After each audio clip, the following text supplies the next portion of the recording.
Chalinze. Unajua nisipoongea nitakuwa mtu wa fitina au ndagwani. Lazima niongee kule.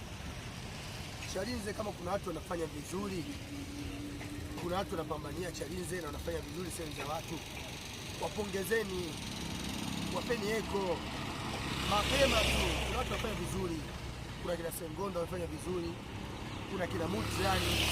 Usitake mpaka siku nyingine itokee mtu kashatoboa tayari, kashalipwa na kaitwa na rais au waziri mkuu au ameenda nje amepata shabu, ndio muanze kusema wakwetu. Hatufikii huko. Kama mnatoa tunafanya vizuri, tupongezeni, tuiteni, tuoneshe. Kama saa hizi watu wajipambania, wanatafuta mpaka support. Leo hii tunaona mfano mzuri Dogo, ndio kiwango wa Dogo ile pale kacheza timu ya taifa ya vijana miaka 17, chini ya miaka 17. Kafanya vizuri, ndio captain.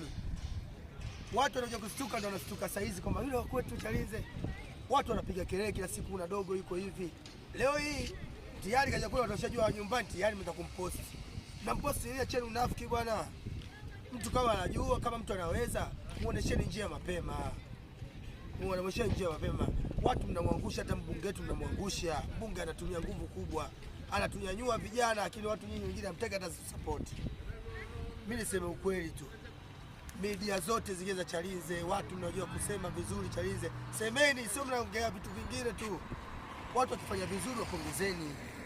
Kama kuna jimbo letu linafanya vizuri ipongezeni. Sio mnakaa mnasubiri baadaye. Acheni hizo bwana.